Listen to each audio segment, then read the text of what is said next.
going to train, keep a lot of pressure on where we put the blood. Here's to reaching our potential. Yeah. Ali, Ali, Ali! Oh, no, blisters are all right today.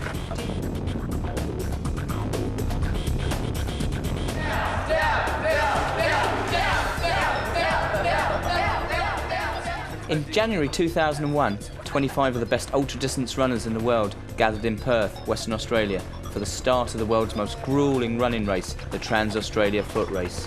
Over 65 days, with no rest days, competitors would have to run nearly 2 marathons per day, reaching the East Coast after 61 days, before running inland to finish in the nation's capital, Canberra. They would experience some of the most inhospitable conditions known to man. One runner was me. Hello, I'm Bob Brown from Cornwall, England, and I arrived in Perth full of hope, but also overwhelmed by fear. Although a veteran of some of the world's most extreme triathlons, I had never competed in a multi-day running race. And of course, I was right to be scared. Never had a race demanded so much from competitors, crews, and organisers alike. It was to be the supreme test of body and soul.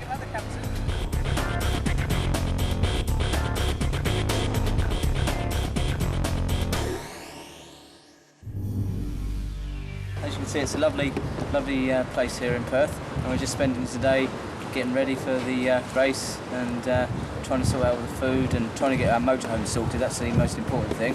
And just going to do a bit of relaxing today and just take it easy.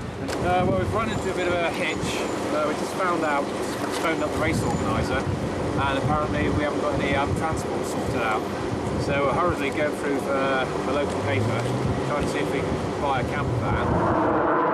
Tell them to keep that noise now. But we decided the best option was to hire a van, so I spent much of the next day trying to get one. I faced 5 problems. It was very short notice, they were expensive, it was a one-way hire, it was for 68 days, and it was also the height of the season. It made for a very long and tiring day. We've got a 4-berth van for $80 a day, and that's going to be between 3 competitors. With Bob, Dave, this 22-year-old Australian guy we met last night, and Paul, who's one of Bob's mates. So in total that's going to make 8 people. So 8 people in a 4-berth van. It's going to be cramped, so I think by the time we get to March we should know each other pretty well. But the other guys have got some tents between them. So what we'll have to do is we'll rotate around or draw straws to who stays in the tents and who stays in the camper van. But considering how warm it's going to be out on the plain, it's probably going to be quite pleasant to be out in a tent rather than stuck in a hot, sticky camper van. Yeah, finally, I think things are looking up, but I'm sure something will go wrong. It always seems to at the moment. Yeah, we'll keep you posted. So I'm gonna finish having a shave. One thing, never get sunburned when trying to shave. It's not much fun. But well, yeah, you've got to keep my looks going, you know. We'll indulge in a few carbohydrate loading, and just my favourite drink, the Scrumpy Jack, making me feel good. Feeling good about the race, feeling very positive. So, how you feeling, Dave? I'm feeling a bit sad actually. This is probably going to be my last beer for No, 60 odd no. Hey, if you're staying with us in the motorhome, you'll be drinking every day. Don't you worry. We've got a bad influence on you. No, not me. So, but we're getting there, Chris. Yeah. The next morning, we went to pick up the van.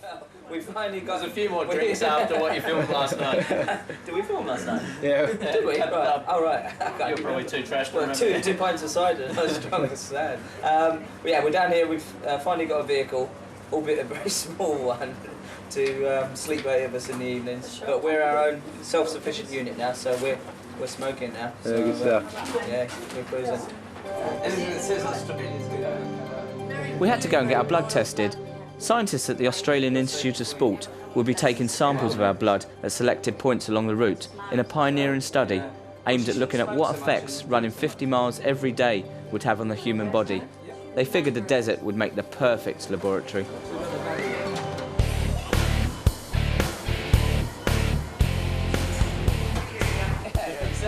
That'll stop you shaving, look at that. We won't always be able to wash our hands out there, so we need might just go for the This is what we need to run across Australia. Bargain. It's off. Okay. These two, $55 for those two. What do you think of Bob's Are they new the same ones, classy are hat? They are the Oh, same. right, so you've got the tap, right, okay. Look better on someone else. Thank you. Just grab those. Notice they're planning to get lost. They've got the head torches ready. It's all positive in the camp. Alright, one minute up. $791 of shopping later, we then had the nigh on impossible task of trying to fit it all into our huge van. For me, the whole point of doing this run was to say I'd run every step across Australia. The race was destined to start in Perth, 11 kilometres inland on the banks of the River Swan. So after loading all our stuff, Paul, Dave and myself headed down to Cottesloe Beach and the Indian Ocean for a very important and special moment. None of the other runners came though. I wonder why. Surely they wouldn't start a race across Australia from the banks of a river. Bob's here, just looking at the Indian Ocean. We have another 4,700 kilometres to go east before he hits Canberra. How are you feeling, Bob? Really good. Just dipped my bottle in the water, dip it back in the ocean when we get into Eden on the east coast, hopefully. But it feels really great, the water. We've got a full crew, we're all loaded up now, and we're going to rock and roll now. We're just about to run 10Ks, day before the race. We're going to run 10Ks to the official starting point, which isn't actually by the sea. So we have to do the 10Ks this evening up until to the bell tower in the centre of Perth. So we're just going to take a nice slow jog now, and looking good, looking good. Any last thoughts? What the hell are we doing here? Who's this and who's this? Get him in here. Can I just get my crew members in with me? Crew members? Yeah. Fellow runners. Go. I mean, my fellow athletes here, we're all sharing our lovely little camper van. Go introduce together. yourself. And we're going to do some damage out on this run, aren't we? Yeah, If only to ourselves. Yeah. But how are we going to do? We're going to get there, aren't we? That's right. Yeah. A toast, boys. Yeah, here's to... Reaching our potential. Yeah, no, not that, more than that. We need a lot more than that potential. Yeah. But good luck to everyone, all the other competitors as well, and the crew as well. And so began those first few tentative steps, the beginning of a wonderful adventure. We wouldn't see those bottles of water again until we hopefully reached the Pacific Ocean. Those first 11 kilometres were crucial because it meant we'd not forfeited our right to truly run across Australia from ocean to ocean. The others unfortunately had. Piece of cake!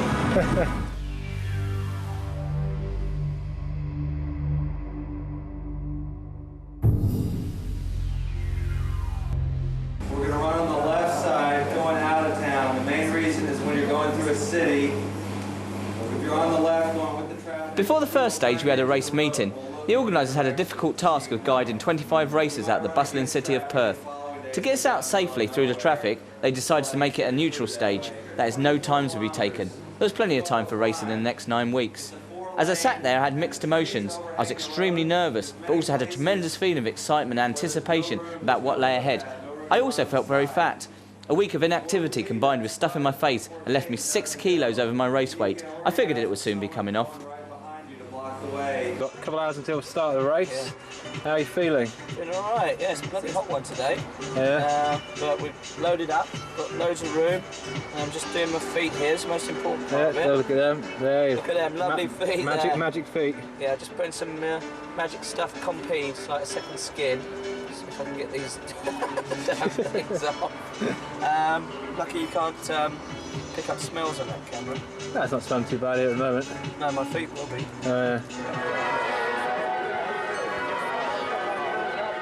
It was stinking hot as we gathered for the start. By this time I was extremely apprehensive. I just wanted to get started, to get this first day out of the way.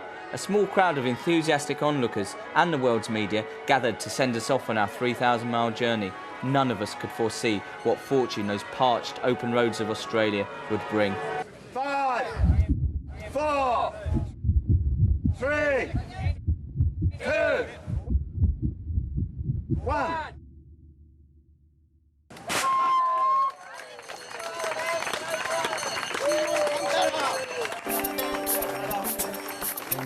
With that, we were off. Russians Dirks and Krukov and Sanslov looked to be the favourites on paper, closely followed by former Transamerica winner Dusan. I was not worried where I came, I just wanted to run across Australia. I knew that my only chance of finishing would be to take the first 2 weeks extremely easily. As Paul quite rightly put it, we needed to pack our egos away until we reached Canberra. And my confidence was already in pieces. 2 weeks before the race started, I had attempted a 50-mile run in Sydney, knowing that I'd need to run roughly that distance for 65 continuous days. It was a complete disaster. I eventually staggered home, an absolute mess. The next day I couldn't even walk. If it had been the race itself, I would have been out. So although it was good to get started, to get some miles under our belts, underneath all the smiles, I was a very worried man.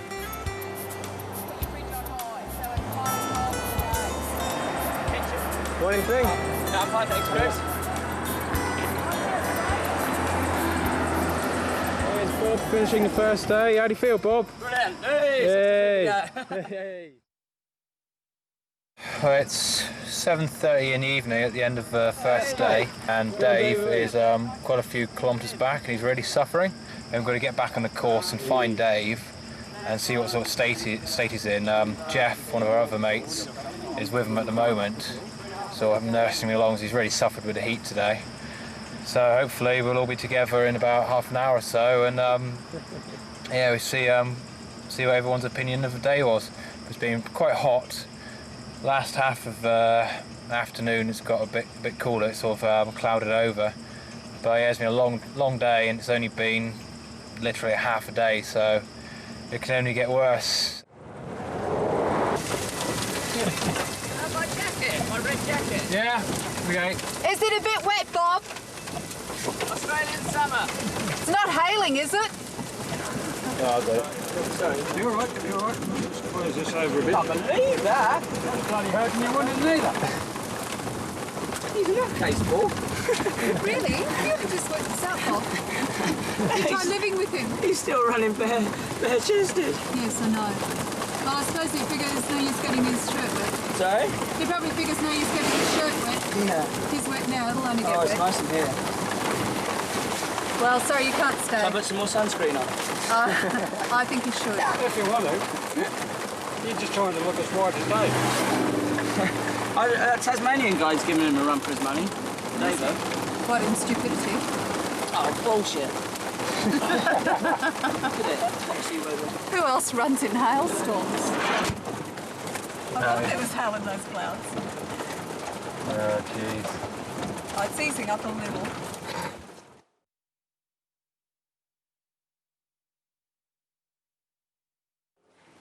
This is the end of day 2. As you can see, everyone's pretty tired. We're about 150 kilometres from Perth. So far today we've gone through a few hail showers, thunderstorms, but like being back at home really. I think everyone's off course now. It's 9:15. Tomorrow morning's an early start. We start at 5 o'clock tomorrow morning. So that means us support crew got to be up around 3 o'clock. So you see everyone's quite tired. So let's go and check up on Bob. So before Bob goes to sleep, have a quick word with him. So how was the second day then, Bob? Excellent, really good. How do I look? Oh yeah, you look good. Yeah, you're looking pretty fine. How did you find the rain? Was it like being back at home? Bloody hell, it's bloody stupid. But no, it's alright. Actually, good sort of like make me save some energy, not running in the heat. So yeah. But I'm looking pretty good. I'm going to pull on this trip. No probs. I mean, no doubts about that. Anything you're going to pull is a muscle. Look, I'm just getting sick of you. Right, I'm going to send you home. Next plane back to England. Yeah. Chris Arnold, ultimate tosspot. No worries. So what are your plans for tomorrow morning? I'm going for a run. You're going for a run? Hey, funny that. See you in the morning, remember, bright and early, 5 o'clock. 4 o'clock. Yeah, the race starts at 5, yeah, so be ready. Yeah, what do you want for breakfast? Might have chili sandwich, chili sauce sandwich. You're a sick monkey. I'll see you in the morning. Yeah, cheers, Chris. Have a good sleep. Thanks for your help today, man. That's okay. Yeah, it's going great, isn't it? Yeah, it's good fun. Wicked tuna burger. Alright, start of day 3, 5 o'clock in the morning. On the left here, Race is supposed to start at 5, but it's not running exactly on time. How you feeling today, Bob? You're talking to. Yeah, watch it. Yeah. Still Tommy Singh, 2 thumbs fresh. Yeah. It's going to be a hot day today. Yeah. No more storms like yesterday. And we're sorted. Just take a nice easy walk to start with, and then get going. Let's get these 71 Ks done. Hey! Get back there, Bob. Ali, Bob! Ali, Ali, Ali! By this stage we were out in the middle of nowhere. 2 runners had dropped out already, unable to run any further. The temperature soared into the mid-40s, making conditions really unpleasant. But I just put my head down and got on with it, beating the boredom by listening to the Walkman, just trying to distract my mind from the insane distances we were being asked to run every day. My body was holding up, luckily, for the time being. Again, Chris. Not too bad.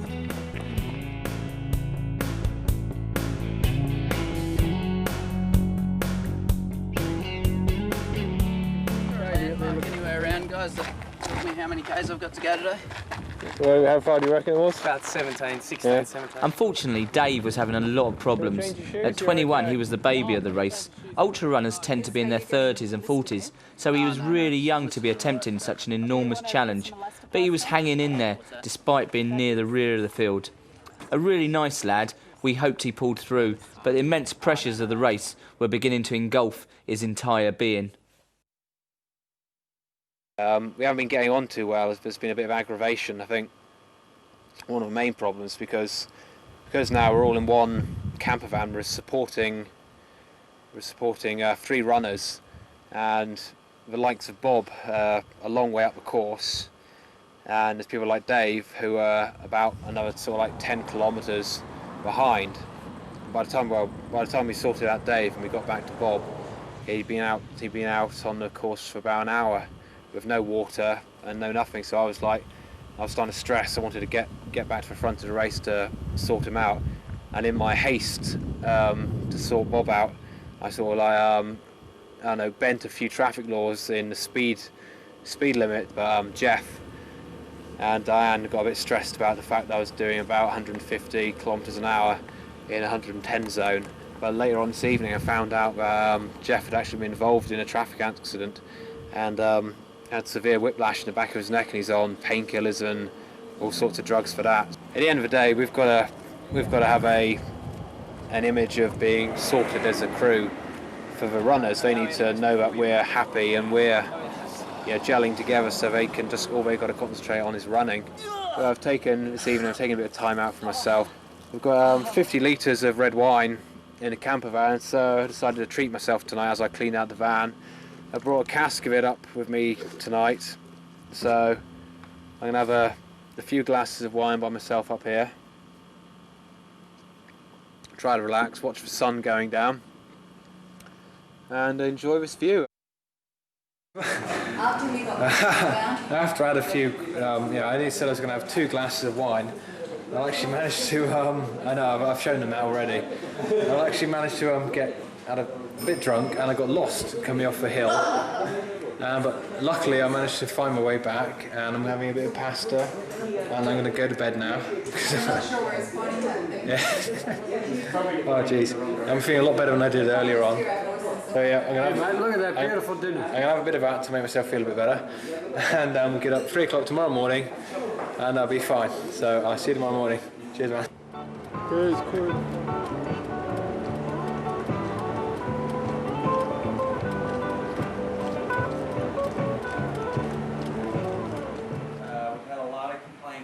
Another long day on the scorching tarmac. A lot of the runners weren't happy with the organisation. A meeting was held to try and resolve a few issues. If we were going to make it across Australia, we all had to work together. I said a few words in support of Bernie and Jesse, the race organisers. I'd just like all the athletes to sort of get behind the event, no matter what problems there are, because problems happen in something this big. So for everyone to be positive about everything, and we're going to have a great experience. And just to take this opportunity to say thanks to you, Bernie and Jesse, for giving us the opportunity to do this, because it's absolutely brilliant so far, and we're going to have even more fun along the way. So I'd just like the athletes to say thank you. Go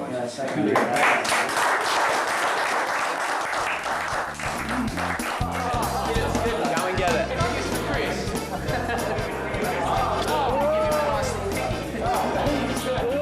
So after the meeting, we took the opportunity to celebrate Chris's birthday, though I think he enjoyed the kisses just a tad too much.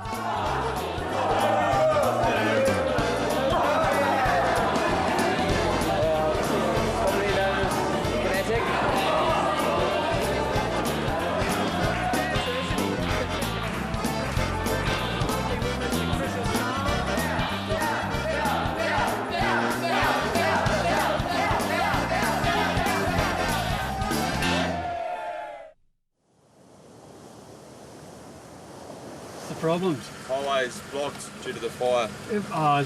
We heard that on the radio. Can we go up and see our runners?